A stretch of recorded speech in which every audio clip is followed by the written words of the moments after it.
Toujours ce gros travail de Pascal Hervé, mais il faut noter que ce groupe ne compte plus 7 mais 8 coureurs. En effet, le Belge de la Lotto, Mario Aerts, qui se trouvait devant, qui avait été décroché, a été repris par ce groupe et il a réussi à se mettre dans les roues. Il est actuellement en dernière position de ce groupe, dans la roue de Roberto Heras. Il y a donc maintenant 8 coureurs dans le groupe de Richard Virenque, toujours emmené par Pascal Hervé devant le Basque Bellocchi.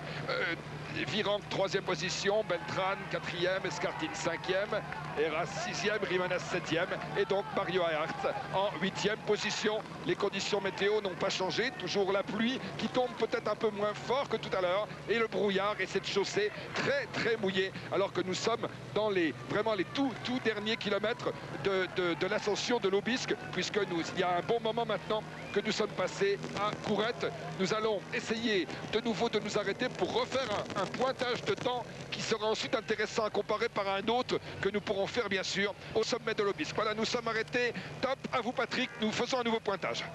Pointage qui sera très intéressant. C'est vrai que Guérini fait un travail énorme pour Ulrich, là, en tête du groupe des leaders. Moreau très bien placé aussi. Moreau un peu décevant dans le prologue de ce Tour de France, mais qui aujourd'hui donne toute sa dimension. Alors que c'est bien difficile ici pour Aerts. Ils ne seront plus que 7 dans le groupe. Tout à l'heure, c'était 29 secondes à Gourette entre ce groupe Hervé, Virenque, Escartine, Heras, Jiménez, Bellocchi, Beltrán et le groupe Ulrich, Armstrong, Zule, Moreau. Eh bien, le prochain pointage, on devrait le connaître. Jean-René ?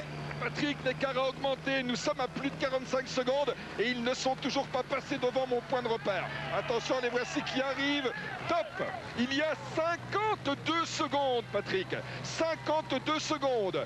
Dans ce groupe que nous allons attendre, Pierre Cousin, merci à gauche, nous allons attendre, ce qui va me permettre de voir s'il y a eu des modifications sensibles. Je vous répète donc 52 secondes. Dans un groupe, alors je me retourne, il y a toujours Giuseppe Guérini, première position. À côté de lui, Jan Ullrich. Derrière, Zule, Bartoli, Moreau, Armstrong, Van de Voever, Bogert, Nardello, Bobby Julich, Etxebarria. Il y a en fait une stabilisation au niveau de... Et bien sûr Marco Pantani, Marco Pantani qui est actuellement dans la roue de Lance Armstrong. Il est juste au centre de la route et au centre du groupe, Marco Pantani. Matane passe au sommet, Jean-René. Matane passe au sommet avec 4 minutes environ de retard à 1709 mètres. 4 minutes de retard sur l'homme de tête, Ochoa.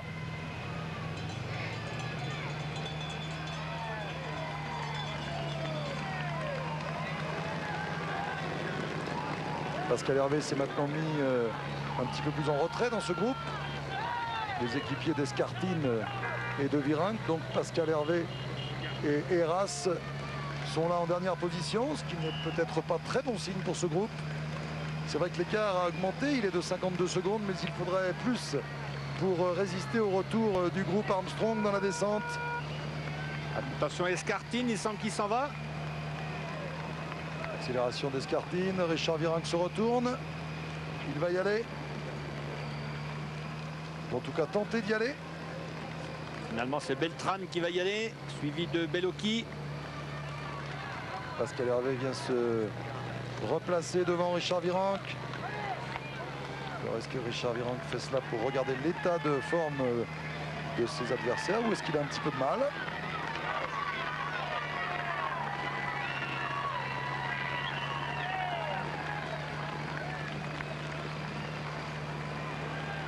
Attention, parce que Escartine là a voulu lancer la course, mais finalement il se laissait un petit peu glisser. Maintenant il faut faire l'effort pour revenir dans les roues.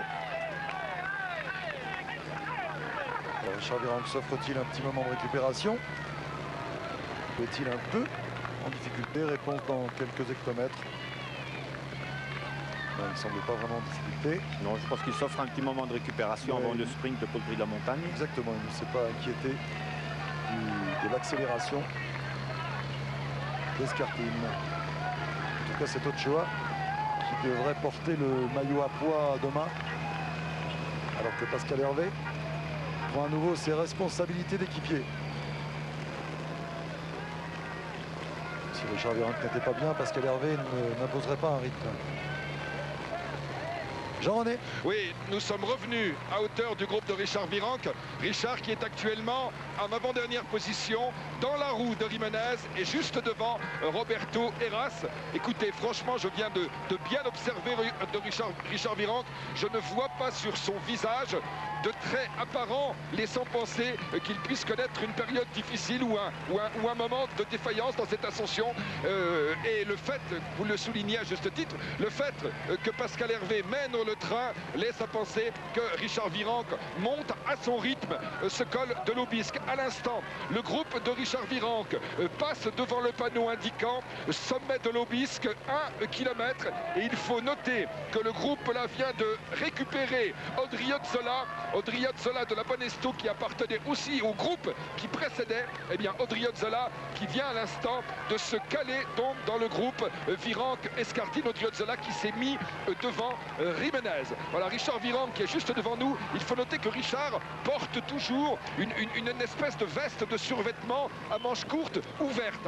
Hein, il l'a gardée pour l'instant et on peut imaginer qu'il va la garder jusqu'au sommet et probablement même la fermer avant la descente, car il fait froid, il y a le brouillard, il y a l'humidité, il y a la pluie et il faut bien sûr se protéger, faire attention de ne pas attraper un coup de froid. Nous terminons ce kilomètre d'ascension, toujours Pascal Hervé en première position, juste derrière lui Manuel Beltrán, en troisième position Fernando Escartine dans son style si particulier et Richard Virenque qui n'a pas changé, il est toujours en avant-dernière position de ce groupe. Nous sommes dans les derniers hectomètres de l'Aubisque et dans quelques instants il va surgir pour le classement de la montagne. Oui, on peut imaginer, Patrick, effectivement qu'il va remonter pour aller marquer des points. Jean-Paul. Le groupe Armstrong dans le dernier kilomètre donc d'ascension, un groupe qui a perdu Pascual Llorente.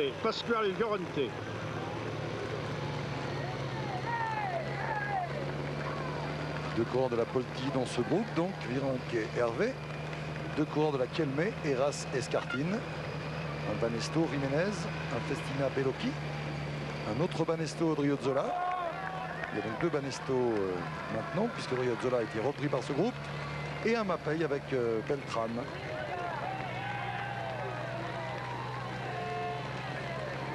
Voilà, Richard Virenque va sans doute se livrer à un sprint pour le classement de la montagne, puisque c'est aussi un de ses objectifs.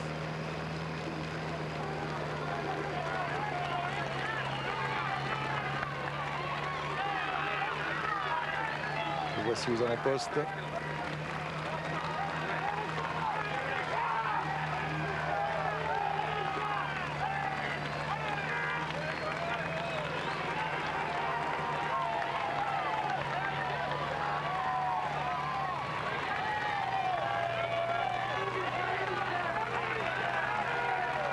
Belle démonstration de Richard Virenque. Il va être attaqué. Peut-être par Beltrán. Mais Richard Virenque pour l'instant conserve l'avantage. Beltrán bien calé dans sa roue. Il va peut-être tenter de faire l'extérieur.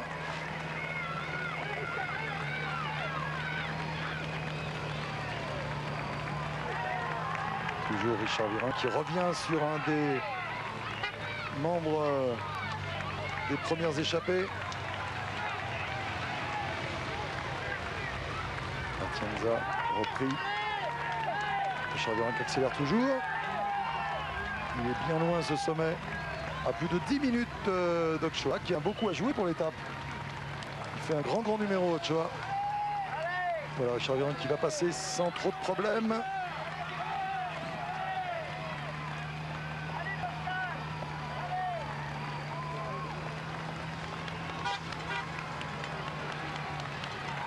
En deuxième position du groupe, semble-t-il. Voilà, le groupe va se reformer dans la descente.